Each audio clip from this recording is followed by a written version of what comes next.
The red and blue lights from the sheriff's cruisers cut through the dark like blades flashing across the old wood of my cabin. My porch shook as 3 deputies stepped out, hands resting near their belts, and in front of them stood Karen Thompson, our HOA president, arms crossed, lips curled in a smirk like she'd already won. She pointed at me like I was some fugitive on the run. "That's him. He's trespassing. Arrest him," she shouted.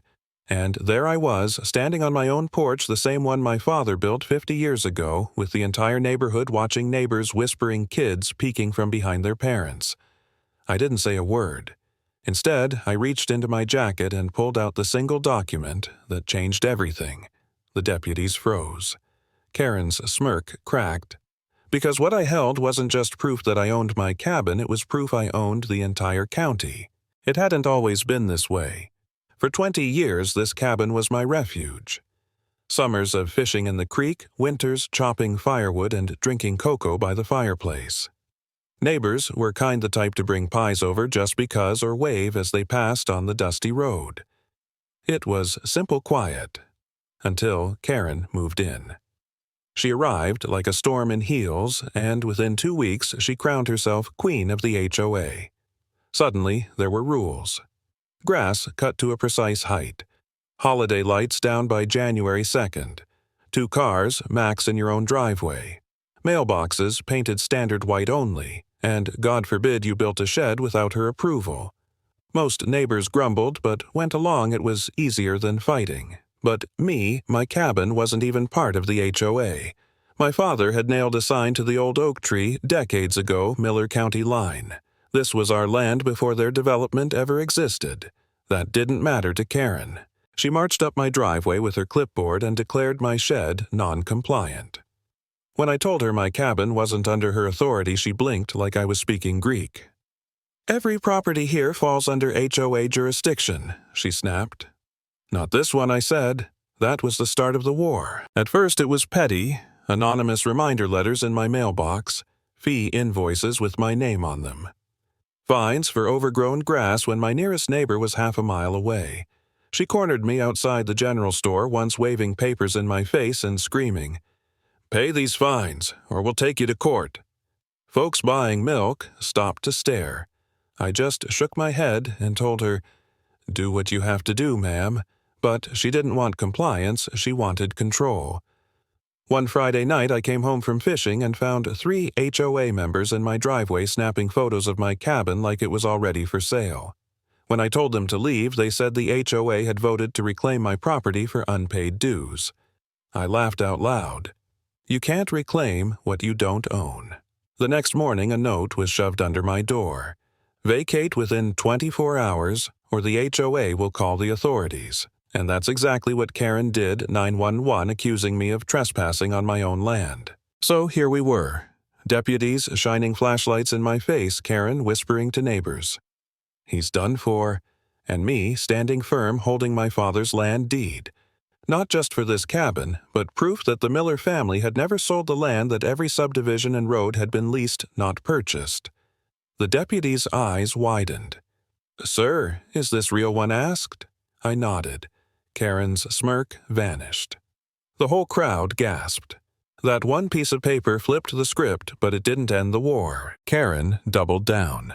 She called an emergency HOA meeting, plastered flyers across mailboxes shrieking about illegal land grabs and neighborhood rights. The clubhouse was packed to the walls, hot air buzzing with gossip.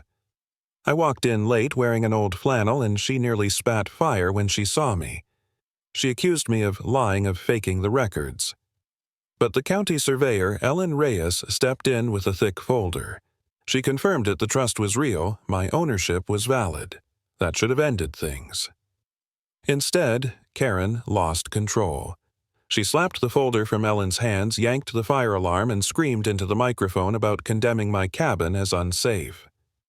Neighbors panicked, kids cried, the alarm rang like hell itself. And I stood there gathering Ellen's papers, watching Karen unravel in front of everyone. That's when it hit me. This wasn't about rules, it was about power, and she would burn everything down before she let it go. Days later, Bill, her husband, came to me quietly, his eyes bloodshot like he hadn't slept in weeks. He confessed she'd called contractors. Heavy machines. Chains. "She's sending them to your cabin," he whispered. My stomach sank. Sure enough, I drove up the ridge and found two men chaining my driveway shut an excavator on a trailer. Karen in a yellow hard hat barking orders. "We're here to help," she said sweetly. "Help by tearing down my home." She listed off nonsense: uneven steps, non-compliant chimney fire, hazard woodpile. Then she ordered Wes the contractor to remove my porch. I stepped onto those old boards, the ones my father built with his hands. I laid my palm on the railing, calm but shaking inside, and told her, "This vote means nothing on my land." She sneered, then waved her hand. The machine roared alive. Steel teeth came down on my porch, ripping wood with a sound that made my chest ache. My father's porch gone in seconds. I wanted to scream to fight, but I just stood frozen, heartbreaking. For the first time, I wondered if I should give up. Maybe Karen was right. Maybe fighting her wasn't worth the endless threats and humiliation.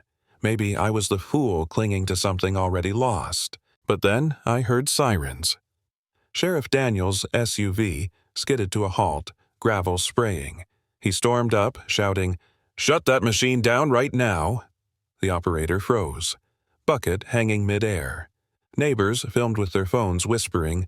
Karen's lost it. Daniels turned to her. "Meh, you have no jurisdiction here.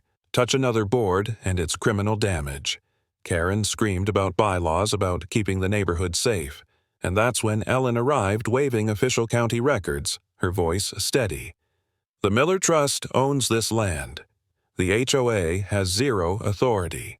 The clearing went silent except for the echo of her words. Bill, pale and tired, finally spoke up in front of everyone. "Karen, this has gone too far." And for the first time, Karen looked shaken.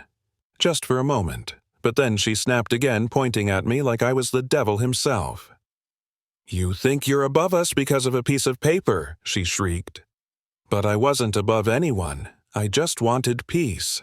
And standing there on my half-destroyed porch, I realized I couldn't give up, not now, not when truth was finally on my side. The fight carried to the courthouse. Karen stormed in with a team of lawyers accusing me of endangering safety, hiding behind ancient papers. The gallery was packed with neighbors hungry for drama. The judge flipped through my family's records, raised his brow, and finally said, "Mrs. Thompson, this trust predates your HOA by 80 years. Karen stammered, But the HOA voted." The judge cut her off. "The HOA has no authority over land it doesn't own. Any further trespass will carry civil penalties." Gasps spread through the courtroom. Bill stood up, voice trembling, and said the words everyone was thinking. "This isn't about safety, it's about control." Karen snapped at him, but he didn't back down. The judge banged his gavel and declared the truth for all to hear. I was the rightful owner, and I had the right to revoke the HOA lease. 30 days, and their little empire could be gone. Karen's face drained white as paper. She whispered, "You can't do this." But I could. And I did. The final showdown came at the clubhouse. Karen called in developers, rolled out blueprints for resorts, condos, shopping plazas. She promised them land she didn't own, waving her arms like a politician. The neighbors looked at the maps, then at me as I stepped into the room. I placed a single sheet of paper on the table, notice of lease revocation. In 30 days, the HOA was finished. The developers cursed under their breath, rolled up their maps, and slipped out. Neighbors cheered not for me, but for themselves. For freedom. Karen shook with fury, shouting, "This is a dictatorship. He's destroying everything." Bill's voice cut through the noise. "No, Karen. You destroyed it when you forgot neighbors matter more than rules." For once, the room didn't side with her. The sheriff stood by the door, arms folded, eyes steady. Karen's clipboard slipped from her hand and hit the floor. She looked at me one last time, eyes blazing, and hissed, "This isn't over." Then she stormed out into the night, and that's where it ended. Not with applause, not with celebration. Just silence in the empty clubhouse, the echo of her footsteps fading away and the weight of what she'd lost hanging heavy in the air. because in the end, power built on fear always collapses. Some storms burn everything down, but they also clear the air so truth can finally breathe.